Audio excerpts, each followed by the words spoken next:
Good afternoon to all of my dear friends. मैं देवेंद्र कुमार आप लोगों का इस नेचुरल क्लासेस में स्वागत करता हूं। तो आज हम आप लोगों के लिए लेकर आए हैं टेंस।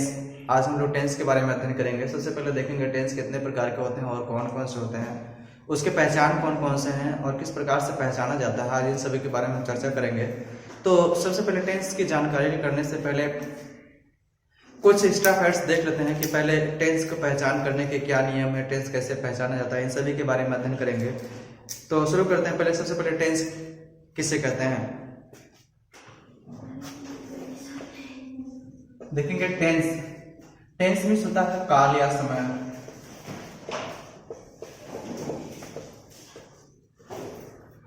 टेंस की परिभाषा अगर बताया जाए तो इसके साधारण शब्दों में कि हमारा काम किसी ना किसी समय में होता है, जिसे टेंस काल या समय कहते हैं। अब बात आई समय में होता है, हमें जैसे आज प्रेजेंट टाइम लेते हैं, अगर आज के वर्तमान में लेते हैं कि आज ही हमारा 3-4 तरह से काम हो सकता है। जैसे हम खाना खाए हैं, खाना खा रहे हैं, खाना खाए हैं, खाना खाएंगे। आज ही के बारे में कई बार गणना कर सकते हैं। इस प्रकार से देख सकते हैं कि एक ही दिन में हम कई अनुसार हम एक ही वाक्य को बता सकते हैं। तो परिभाषा है कि हमारा काम किसी ना किसी समय में होता है। हमारा काम किसी ना किसी समय में होता है। किसी समय में होता है। हमारा काम किसी ना किसी समय में होता है, जिसे टेंस काल या समय हिंदी में कहते हैं। अब आती है बात टेंस कितने प्रकार के होते हैं। तो यह कहते हैं how many kinds of tense. How many kinds of tense. There are 3 kinds of tense. Means tense कितने प्रकार के होते हैं। तो टेंस 3 प्रकार के होते हैं। सबसे पहले देखेंगे टेंस 3 प्रकार के होते हैं। टेंस 3 प्रकार के होते हैं।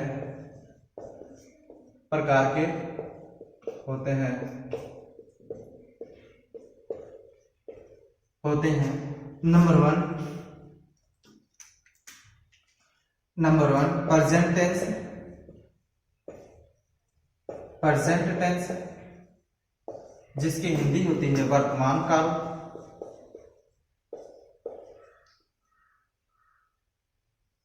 वर्तमान काल। नंबर 2 है आपका पास्ट टेंस। पास्ट टेंस जिसके मीन्स होता है भूतकाल।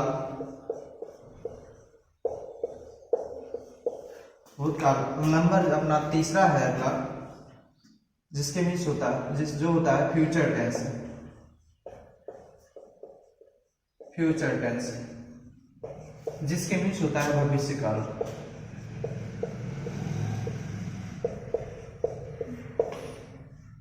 ये 3 टेंस हैं। अब इन्हीं के बारे में अध्ययन करेंगे। जैसे वर्तमान काल आप देखेंगे प्रेजेंट टेंस, पहला प्रेजेंट टेंस, दूसरा पास्ट टेंस, तीसरा है फ्यूचर टेंस। तो प्रेजेंट टेंस में होता है वर्तमान काल, पास्ट टेंस में होता है भूतकाल और फ्यूचर टेंस में होता है भविष्य काल। वर्तमान काल में मीन्स होता है जो हमारा वर्तमान समय चल रहा है, जो हमारा समय चल रहा है वही वर्तमान हो गया। और भूत में देखेंगे जो हमारा कल बीता हुआ है वो भूत हो गया और जो आने वाला कल है वो भविष्य काल हो गया। तो वर्तमान में जो चल रहा है वो वर्तमान काल हो गया है और जो हमारा एक दिन पहले हुआ है या कल हुआ है वो भूतकाल हो गया और जो कल आने वाला है वो भविष्य काल हो गया। इस प्रकार से 3 टेंस के 3 रूपों में इसकी गणना करते हैं। और अब एक टेंस के बारे में अध्ययन करेंगे सब, लेकिन चूंकि इसके प्रत्येक टेंस में अर्थात प्रत्येक जो तीनों टेंस में 4-4 भाग होते हैं। 4-4 भाग करके इसको एक भाग के अध्ययन करेंगे। जैसे प्रेजेंट टेंस के 4 भाग होते हैं, पास्ट टेंस के 4 भाग होते हैं और फ्यूचर टेंस के 4 भाग होते हैं। तो हम इन सभी के बारे में अध्ययन करेंगे। तो सबसे पहले देखेंगे प्रेजेंट टेंस के 4 भाग कौन कौन से हैं। तो पहले 4 भाग देखेंगे। तो सबसे पहला टेंस हम देखेंगे प्रेजेंट टेंस। प्रेजेंट टेंस तो इसके मीन्स ये बताया है कि वर्तमान काल होता है।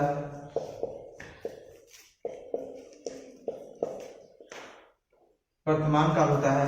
अब इसमें 4 भाग कौन कौन से हैं। नंबर फर्स्ट है आपका present indefinite tense. Indefinite tense.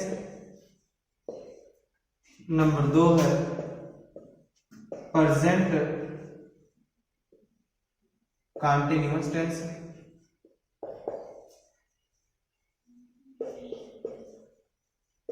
Number 3 है आपका present perfect tense, perfect tense.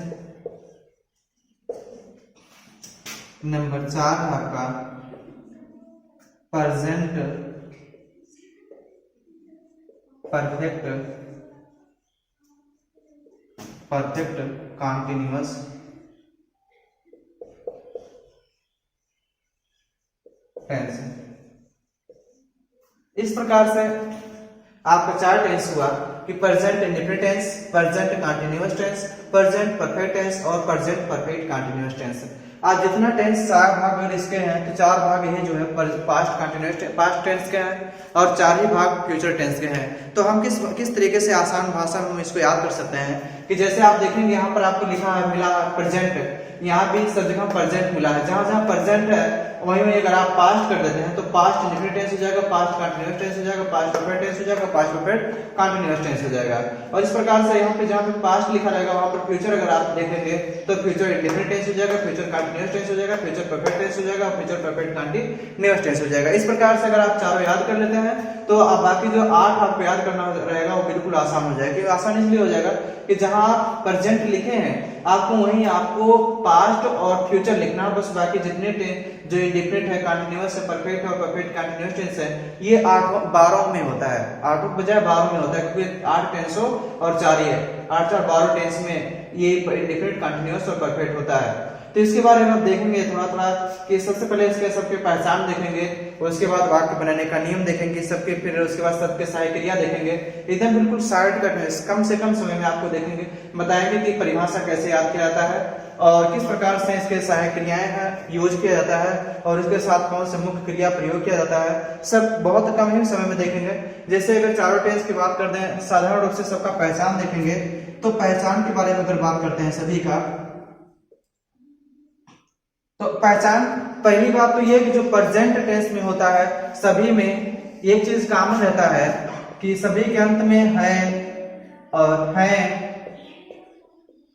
और हूं, ये इतना तो आता है सभी में, चाहे प्रेजेंट इंडेफिनिट हो, चाहे कंटीन्यूअस हो, चाहे परफेक्ट हो, चाहे परफेक्ट कंटीन्यूअस टेंस हो, ये तो इतना है हूं, ये 3 जो है आपके लेटर तो सब में आता है। लेकिन इसके पहले हम कैसे पहचानेंगे, जैसे कोई वाक्य दिया गया है, मान लीजिए आप खाना खाता है या खाना खा रहा है या खाना खाया है इत्यादि प्रकार से अगर आपको पूछता है तो किस प्रकार से आपको पता चलेगा कि कौन सा टेंस है। तो सबसे पहले देखेंगे इंडेफिनिट टेंस में, इंडेफिनिट टेंस में आपको केवल 3 ही वर्ड, जैसे ता, ती और ते, केवल इतना याद करना है कि ता, ती, ते। और दूसरे में आपको कंटीन्यूअस में याद करना है रहा, रही, रहे, इतना याद करना कंटीन्यूअस में। जो कंटीन्यूअस आपका है रहा, रही, रहे और इंडेफिनिट में ता, ती, ते और परफेक्ट में याद करना है आपको, केवल देखना है चुका, चुकी, चुके, गया, गई, गए, ये इतना वर्ड देखना आपको परफेक्ट टेंस में। उसके बाद आपको परफेक्ट कंटीन्यूअस टेंस में इसी को जो प्रेजेंट कंटीन्यूअस टेंस आप देखे हैं इसी में आपको हम कम समय बता रहे हैं कि इसी में समय भेगा पर आप ऐड कर देते हैं, समय भी आप ऐड कर देते हैं तो ये प्रेजेंट परफेक्ट कंटीन्यूअस टेंस का पहचान हो जाएगा। यही present perfect continuous tense, continuous tense का पहचान हो जाएगा। तो कम समय में देखिए और बिल्कुल आसान तरीके से कि किस प्रकार से आप उस पहचान याद करते हैं। जैसे प्रेजेंट इंडेफिनिट टेंस मिला है आपको तो पहचान या पता करने के लिए सबसे पहले देखेंगे कि पहचान प्रेजेंट इंडेफिनिट टेंस का कि जिस वाक्य के अंत में ता, ती, ते और यहाँ पर चारों मिला है, हूं आदि शब्द आए उसे प्रेजेंट इंडेफिनिट टेंस कहते हैं। फिर से देख लीजिए कि जिस वाक्य के अंत में ता, ती, ते और है, हूं आदि शब्द आए उसे प्रेजेंट इंडेफिनिट टेंस कहते हैं। उसके बाद आप दूसरा देखेंगे present continuous tense. Present continuous tense का पहचान जो है कि जिस वाक्य के अंत में रहा, रही, रहे तथा है, हूं आदि शब्द है उसे प्रेजेंट कंटीन्यूअस टेंस कहते हैं। उसके बाद आप तीसरा देखेंगे प्रेजेंट परफेक्ट टेंस। तो जिस वाक्य के अंत में चुका, चुकी, चुके, गया, गई, गए तथा है, हूं आदि शब्द है उसे प्रेजेंट परफेक्ट टेंस कहते हैं। उसके बाद हम नीचे दिखाए हैं आप करके आपको कि जो प्रेजेंट कंटीन्यूअस टेंस है इसी में अगर आप समय जोड़ देते हैं मीन्स इसका पहचान जो है जिस वाक्य के अंत में रहा, रही, रहे, है, हूं तथा समय भी दिया हो। जिस वाक्य के अंत में रहा, रही, रहे, है, हूं के साथ समय भी दिया हो उसे प्रेजेंट परफेक्ट कंटीन्यूअस टेंस कहते हैं। इस प्रकार से हम आसान तरीके से अगर हमको पहचानना हो तो चारों टेंस को हम आसान तरीके से पहचान सकते हैं कि सबसे पहले चारों में है रहता है और बाकी जितना भी आप पे आने वाले 8 टेंस से किसी में है, हूं नहीं रहता है। इन चारों में केवल है, हूं रहता है। अब उसके पहले हमको पता करना यह है कि कौन सा टेंस है। प्रेजेंट टेंस तो है लेकिन प्रेजेंट टेंस में कौन सा टेंस है उसके एक कदम पीछे से लोग बोलते हैं तो एक वर्ड पीछे आप आएंगे, उसके पहले आएंगे तो उसके पहले आपको पता चलेगा कि कौन सा टेंस है। जैसे उसके पहले आपको लिखा मिलेगा कि या तो ता, ती, ते मिलेगा, या तो रहा, रही, रहे मिलेगा, तो चुका, चुकी, चुके मिलेगा, या तो गया, गई, गए मिलेगा, या तो रहा, रही, रहे के साथ समय भी दिया रहेगा। तो इस प्रकार से हम पहचान लेंगे कि कौन सा टेंस है। तो अभी हम आसान भाषा में इसका पहचान देखें, परिभाषा सबका देखें कि किस प्रकार से हम पहचान सकते हैं। अब हम वाक्य बनाने का नियम देखेंगे, सबसे आसान तरीके से किस प्रकार से हम उसके आसान भाषा में हम हिंदी से इंग्लिश में ट्रांसलेट करना सीख सकते हैं और किस प्रकार से आसान तरीके से हम ट्रांसलेट कर सकते हैं। तो हम आगे पढ़ेंगे अब इसके बारे में। तो अब हम देखेंगे कि किस प्रकार से हमको अनुवाद करना है, किस प्रकार से इंग्लिश में हमको ट्रांसलेट करना है। तो सबसे पहले फिर से एक बार इसका नाम लिख करके देख लेते हैं और उसके बाद हम उसके नीचे जस्ट देखेंगे इसमें कौन सा फॉर्म प्रयोग किया जाता है और उसमें फिर देखेंगे इसकी सहायक क्रियाएं क्या है। तो शॉर्टकट में हम लिखेंगे बहुत ज्यादा नहीं, जिससे पहला भी हम लिखे थे present indefinite tense, indefinite tense. उसके बाद दूसरा मीन्स बी हो गया प्रेजेंट कंटीन्यूअस टेंस। उसके बाद तीसरा आपका सी मिलेगा present perfect tense, present perfect tense. उसके बाद चौथा आपका D present perfect continuous tense. ये स्पेस की वजह से हम शॉर्टकट में लिख दे रहे हैं। इसके पहले चूंकि हम लिखकर पूरा बताए हैं, जिसको दिक्कत होगी पहले से आपकी स्क्रीनशॉट लेकर के आप उसको कॉपी कर सकते हैं, उसके बाद आगे बढ़ करके आप उसको देख सकते हैं। तो यहाँ से लिखा गया है कि प्रेजेंट इंडेफिनिट टेंस से लिखा प्रेजेंट कंटीन्यूअस टेंस से लिखा प्रेजेंट परफेक्ट टेंस से प्रेजेंट परफेक्ट कंटीन्यूअस टेंस। इस प्रकार से आप चारों टेंस का नाम देखें, पहचान एक बार फिर से हम रिपीट कर देते हैं, इसी में सबका पहचान देख लेते हैं कि पहचान इसका भी हम बताया कि ता, ती, ते और है हूं आपको मालूम होगा। इसमें रहा, रही, रहे आपको इतना पता होगा, बताया अभी ये दोनों। और इसके बाद परफेक्ट टेंस में कि चुका, चुकी, चुके और गया, गई, गए आप लोग लिख लीजिएगा पीछे से, हम केवल बताने के लिए कह रहे हैं। और इसमें प्लस समय भी दिया हो, रहा, रही, रहे के साथ समय दिया हो, इसमें समय।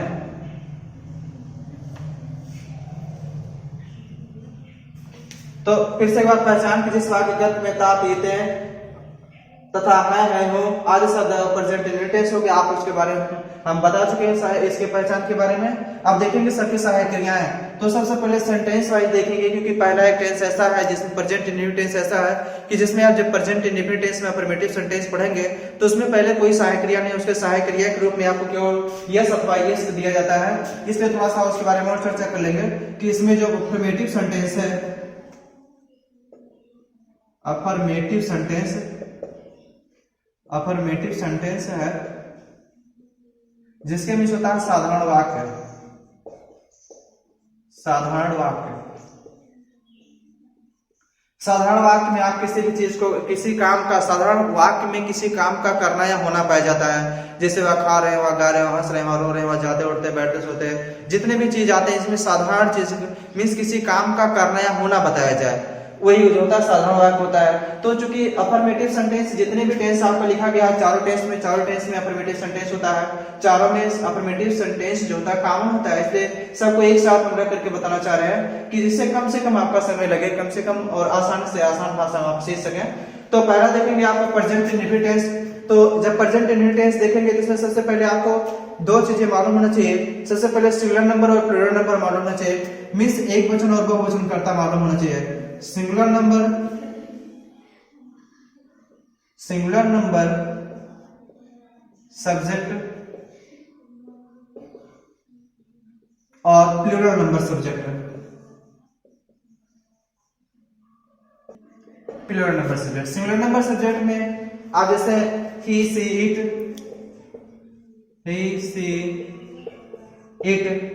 आर एनी नेम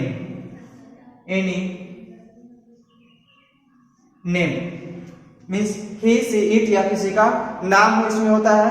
और प्लूरल नंबर में जो होता है I we they you or any group.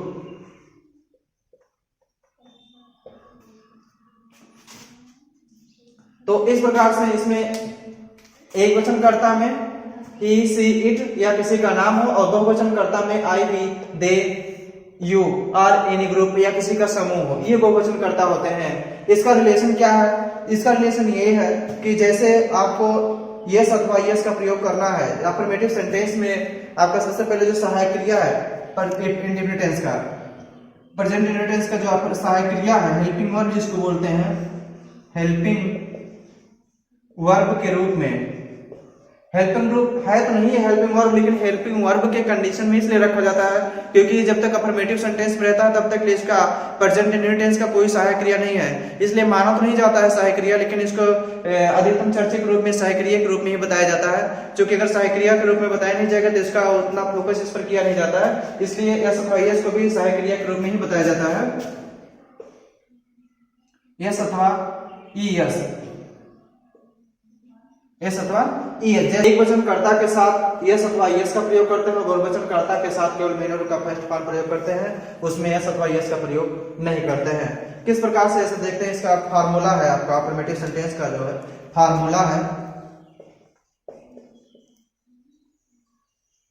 Formula है subject plus main verb first form plus S अथवा ईएस प्लस ऑब्जेक्ट। अब देखेंगे कि जैसे सब्जेक्ट हो गया, सब्जेक्ट अब किसे कहते हैं या कैसे पहचानते हैं, सब्जेक्ट के बारे में थोड़ा सा हम बताते हैं। लेकिन पहले देखते हैं सब्जेक्ट रहता है और मेन वर्ब का फर्स्ट फॉर्म रहता है, उसके बाद यस अथवा यस रहता है, उसमें ऑब्जेक्ट उसके बाद रह जाता है। ऑब्जेक्ट कर्म होता है, सब्जेक्ट कर्ता होता है और मेन वर्ब का फर्स्ट फॉर्म जो लिखे हैं मुख्य क्रिया का प्रथम भाग होता है। जैसे आपका गो वेंट गान हो गया, कम केम कम हो गया, रन रन हो गया, सिंग सैंग संग हो गया, इत्यादि तमाम सहायक क्रियाएं हैं, तो उसका जो है फर्स्ट फॉर्म प्रयोग किया जाता है। लेकिन ये यस अथवा यस किसके लिए प्रयोग करने के लिए बताया है कि कहाँ प्रयोग किया जाएगा, इसके लिए केवल आप बहुवचन कर्ताओं को छोड़ करके जितने भी एक वचन करता है जैसे ही सी इट या किसी का नाम हो गया, उसके साथ मेन वर्ब के फर्स्ट फॉर्म में एस अथवा यस लगाए हुए। जैसे आपको कहें वह स्कूल जाता है, अगर मान लेते हैं छोटे शब्दों में मिला छोटे वाक्यों में कि वह स्कूल जाता है, वह स्कूल जाता है। जैसे जिन भाई बहनों को ऐसे ये पता नहीं कि सब्जेक्ट किसको कहते हैं, ऑब्जेक्ट किसको कहते हैं, तो थोड़े शब्दों में बता दे रहे हैं कि सब्जेक्ट को पहचान करने के लिए कौन का प्रश्न लगाकर पूछते हैं कि इसमें लिखा है कि वह स्कूल जाता है, तो पूछिए कि स्कूल कौन जाता है। जब आप कौन लगा करके पूछते हैं कि स्कूल कौन जाता है तो उसका आपको आंसर मिल जाएगा कि वह स्कूल जाता है। इस प्रकार से आपको सब्जेक्ट मिल जाएगा। और अगर आपको ऑब्जेक्ट नहीं पता है तो वह कहाँ जाता है, कहाँ लगा करके जब प्रश्न पूछेंगे तो आपको ऑब्जेक्ट का पता लग जाएगा। कौन लगा करके पूछेंगे सब्जेक्ट का पता लगा कर पता मिलेगा, और जब कहाँ लगा करके पूछेंगे कि वह कहाँ जा रहा है तो इसमें ऑब्जेक्ट का पता चलेगा। ठीक है ना। तो बाकी वर्ब का आपका हमेशा पता चलता है कि जैसे जाना हो गया है, जाता आपको क्रिया हमेशा पता चलता है, क्रिया सबसे अलग रहता है, इसलिए हमेशा आपको पता चलेगा। देखेंगे आपको जैसे मिला है कि वह स्कूल जाता है, सबसे पहले हमको पहचान कैसे करेंगे, जैसा भी हम बताएं कि सभी वाक्यों में आपको मिलेगा है हूं, जितना प्रेजेंट टेंस के चारों भाग में है, present indefinite tense, continuous perfect और परफेक्ट कंटीन्यूअस टेंस में सब में आपको है वो मिलेगा। लेकिन कैसे हम पहचान करेंगे कि क्या ही प्रेजेंट इंडिफिनिट टेंस है, इसके हम आपको पहले बताएं कि इसके पहले आप एक कदम देखेंगे या एक वर्ड पहले देखेंगे, आपको देखेंगे यहाँ मिलेगा कि ये है ता आपको बताया पहचान करने का, ता तीते तीनों में से एक मिला यहाँ पे ता, इसलिए हम कह सकते हैं कि ये प्रेजेंट इंडिफिनिट टेंस का सेंटेंस है। तो इसके साथ अनुवाद हमको करना है, अंग्रेजी में अनुवाद या ट्रांसलेट कैसे करना है, हमको यहाँ देखेंगे कि वह स्कूल जाता है, अभी यहाँ पर लिखे कि ही सी इट, तो ही इसमें पुल्लिंग है, पुरुष जात का बोध हो रहा है, इसलिए इसमें ही का प्रयोग करेंगे, ही हो जाएगा ही, और ही मेन अगर ही एक वचन करता है तो उसके जाने के जो अंग्रेजी गो है उसके मेन और के फर्स्ट फॉर्म में हम यस अथवा यस का प्रयोग करेंगे। तो यस अथवा यस का प्रयोग हम अगले वीडियो में बताएंगे, क्योंकि बहुत ज्यादा समय हो जाएगा, तो इसलिए हम देखेंगे इसका ट्रांसलेट जो देखेंगे कि होता है, तो देखेंगे कि ही गोज टू स्कूल। अब ये देखिए कि एक वचन करता है, तो एक वचन कर्ता के साथ आपको मेन और के फर्स्ट फॉर्म में बताएं यस अथवा यस का प्रयोग करेंगे। तो जो नियम है ईएस और ईएस का प्रयोग करने के लिए उसको हम अगले वीडियो में आपको प्रोवाइड कर देंगे, बता देंगे। तो अभी तक देखिए कि इसमें ईएस का प्रयोग होगा, he goes to school, school object है इसलिए ऑब्जेक्ट इसको लास्ट में किया गया है। इस प्रकार से आपको जितने भी ट्रांसलेट है, जितने भी अफर्मेटिव सेंटेंस का ट्रांसलेट है, बिल्कुल ऐसे आपको बिल्कुल आसान भाषा में आपको आप बताएंगे। और ये तो थोड़ा सा टिपिकल था क्योंकि इसमें सहायक क्रियाएं नहीं थी, बाकी जितने भी ट्रांसलेटर है सबके सहायक क्रियाएं होती है, और जब सहायक क्रिया दिया रहता है तो बिल्कुल और आसान हो जाता है। तो थोड़ा सा हम इसका प्रेजेंट कंटीन्यूअस टेंस के बारे में और देखेंगे, उसके बाद फिर बाकी जो वीडियो बचा, जो आपका जो टेंस बचा रहेगा अगले वीडियो में पढ़ाएंगे। तो अब आज हम लोग प्रेजेंट इंडिफिनिट टेंस के अफर्मेटिव सेंटेंस के बारे में पढ़े। मान लीजिए मैं थोड़ा सा अगर हम थोड़ा सब चीजों के बारे में अगर सब टेंस के बारे में बता देते हैं, तो आप प्रेजेंट टेंस के जितने भी अफर्मेटिव सेंटेंस आप सबको आसान तरीके से ट्रांसलेट कर सकते हैं। लेकिन चूंकि अब समय का अभाव रहता है, समय के यहाँ पे ज्यादा अभाव है, इसलिए हम आज सभी के बारे में अध्ययन नहीं कर पाए हैं। तो हम सभी के बारे में अगले वीडियो में हम सुचारू रूप से ज्यादा कम समय में ज्यादा से ज्यादा अध्ययन करने का काम करेंगे, क्योंकि इसमें हम अधिकतम चीजों को बता चुके हैं। केवल अफर्मेटिव सेंटेंस के बारे में चर्चा करना है। जितने भी टेंस बचे हैं, पहले सबको एक तरफ से आपको अफर्मेटिव सेंटेंस के बारे में बताएंगे, फिर नेगेटिव सेंटेंस के बारे में। जैसे जितने भी टेंस आप चारों टेंस पढ़ो तो चारों टेंस का बिल्कुल आसान हो जाए। जैसा भी हम पढ़े, इसके पहले पढ़े कि पहचान के बारे में पढ़े, सब टेंस के बारे में पहचान देख लें कि थोड़े थोड़े आपके शब्दों में आपको गए कि थोड़े शब्दों में आपका पहचान हो गया। उसी प्रकार से हम सोच रहे हैं कि सभी को एक साथ पहले बताएं कि किस प्रकार से आपको चारों टेंस को एक साथ पढ़ सकते हैं, और जब चारों टेंस एक साथ पढ़ेंगे तो थोड़ा सा आसान हो जाएगा। तो इसलिए अब हम अगले वीडियो में जो अगले वीडियो में इसका पढ़ाएंगे, तो इसमें आपको पूरी तरह से पढ़ाया जाएगा। वीडियो देखने के लिए थैंक यू सो मच। जो भाई बहन और वीडियो को शेयर नहीं किए हैं, लाइक नहीं करते हैं, कृपया करके आप लोग लाइक और शेयर जरूर किया करिएगा। Thank you so much for watching the video.